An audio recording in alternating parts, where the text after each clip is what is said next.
Aryna Sabalenka just walked straight into a nightmare she didn't see coming. The tennis powerhouse suddenly finds herself tangled in serious charges involving dirty tactics and unethical conduct that have the FBI surrounding. Screenshots are spreading. Accusations are multiplying and tennis officials can't ignore this anymore. What began as rumors about dubious behavior on the court has grown into a major controversy that might ruin everything Sabalenka established. The question everyone's asking isn't whether she crossed a line. It's whether she can survive what comes next. This is what I'd like to know. Do you believe that elite athletes get away with actions that would result in suspension for anyone else? Let's rewind to where this disaster actually began. Because nobody wakes up one morning and decides to destroy their entire career over a tennis match. It took some time for the scenario to blow out. It developed quietly and slowly in that perilous area between hubris and confidence where champions occasionally get lost. Aryna Sabalenka has spent years cultivating her reputation as one of the most feared competitors in women's tennis. Strength, mental toughness, and a level of energy that made opponents uneasy even before they took the floor. She was doing more than just winning games.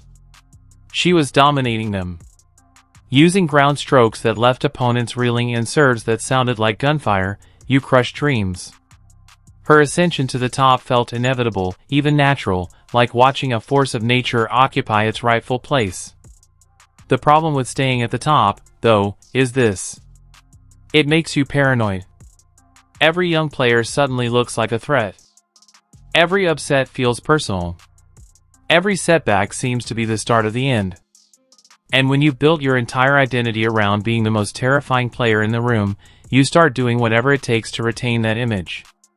Enter Eala, the Filipino phenom who wasn't supposed to be a problem this early.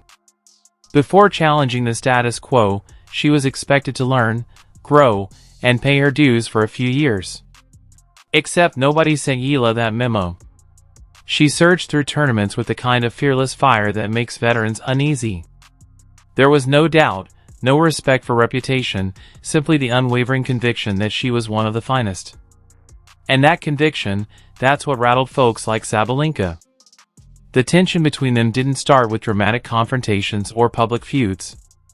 It began with minor details that fans observed but were unable to fully articulate. A handshake that was too brief by 0.5 seconds.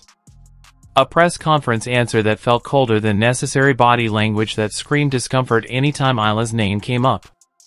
Nothing overt enough to draw attention, but enough to raise questions about if something more profound was going on.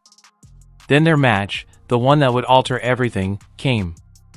The atmosphere felt weird from the time they walked on court. Sabalenka approached with that familiar stone-faced focus, jaw clenched, shoulders stiff, looking like she was preparing for battle rather than a tennis match.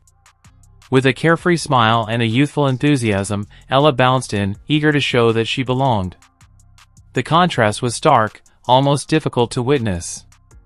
The first set played out normally enough. Power versus precision. Hunger versus experience. Two completely different styles colliding. But something shifted in the second set. Something that would subsequently lead to charges, inquiries, and a public relations disaster that Sabalenka's team is still trying to quell. Sabalenka started stretching her preserve routine, bouncing the ball 15, 16, 17 times, walking to her towel slowly, deliberately, making Eala wait. At first, it appeared to be typical gameplay, the kind of rhythm disruption experienced players employ to confuse new players. However, it continued to get worse. The intervals lengthened.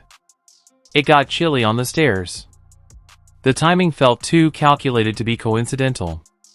Then came the mid-rally moment that caused social media to go into overdrive. Sabalenka grunted in a way that seemed out of step with the play.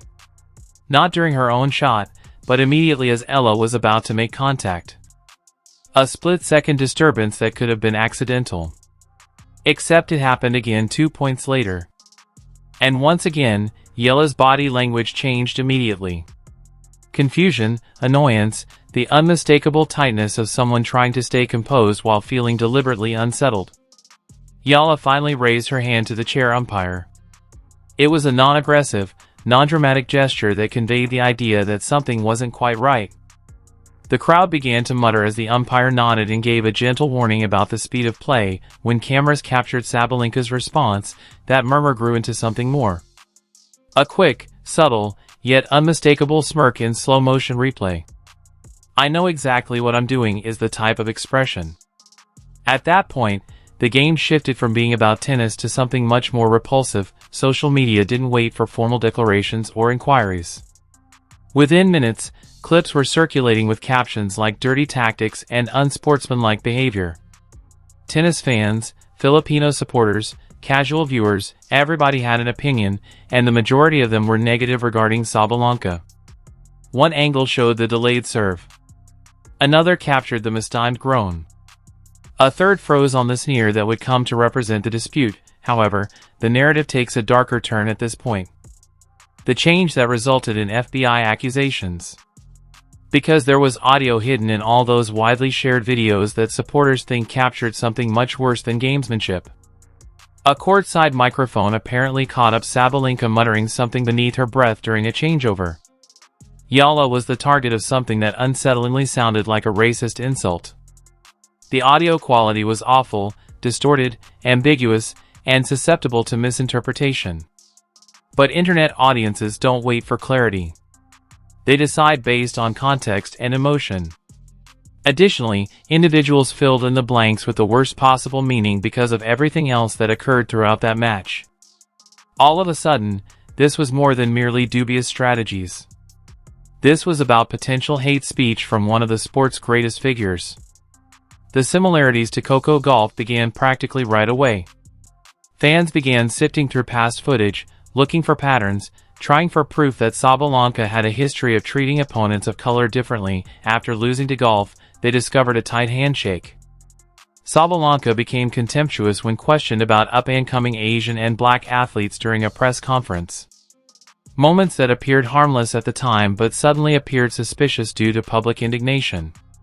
Whether any of this was actual evidence of racial bias didn't matter. The story had developed, solidified, and proliferated more quickly than any formal investigation could keep up. Hashtags took off. Hashtag Stand with Eala trended in various countries.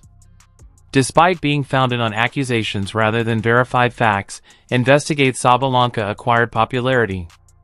Tennis officials made ambiguous claims about looking for possible sportsmanship infractions on the film, carefully avoiding specifics yet doing nothing to calm the tempest. And then came the FBI angle, the assertion that moved this from sports issue to perspective F.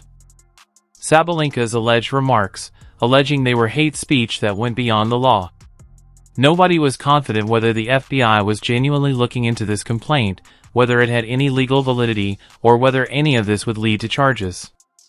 But the mere possibility that federal officials might get involved sent shockwaves through the tennis world. Sabalenka's squad moved into crisis mode. Radio silence from her social media. No press conferences. Nothing more than a succinct, lawyered response that was meaningless. The goal of that quiet was to stop more harm. Instead, made her look guilty in the court of public opinion. Because people assume the worst when you are accused of something so serious and you remain silent. Eala, meanwhile, managed the circumstance with incredible poise. She shared a single, straightforward message. Respect is part of the game. I hope we all remember that. 8 words that conveyed both everything and nothing. Acknowledging the controversy without feeding it. Preserving her dignity while refusing to confront her accuser. The response made Sabalenka's quiet look even worse by comparison. The opinions of former players were divided between those advocating for accountability and those defending competitive intensity. Every frame of the game was analyzed by commentators. Legal experts discussed whether alleged on-court remarks could actually result in federal charges. For weeks, the story dominated tennis news, overshadowing rankings, tournaments, and all other tennis-related events. What made this situation extremely toxic was the convergence of numerous factors. Unsportsmanlike behavior contra gamesmanship. Respect for young stars versus veteran privilege. racial dynamics in a sport with a large white population. The ability of social media to convict before any official investigation concludes. Every aspect fueled a fire that didn't appear to be going out. Sabalenka eventually returned to competition. However, she was unique. Careful restraint had taken the place of the swagger. Her preservation routines became substantially shorter. The fierce stare-down softened. No one could determine with certainty whether this was intentional image rehabilitation or real change, but anyone who paid attention could see the change. The FBI investigation, if it ever genuinely existed beyond internet rumor, never resulted in public charges. Tennis authorities reviewed the film, gave generic statements about sportsmanship expectations, and quietly ended the matter without specific findings or penalties. However, the harm had already been done. Sabalenka's reputation had taken a hit that no amount of wins could completely heal. Eala, on the other hand, gained more credibility after the issue. Among younger players, her ability to remain composed under duress became legendary. Her refusal to engage in mudslinging while still standing up for herself became a lesson in handling adversity. Not only did she make it through the ordeal, but she also used it as a platform to raise her fame over what any tournament win could have accomplished. The really interesting aspect came months later when patterns started forming and how matches involving Sabalenka were officiated. Umpires seemed more attentive to tempo of play breaches. Time infractions were called more strictly. Whether this represented actual bias against her or just heightened awareness from officials worried about another issue. As a result,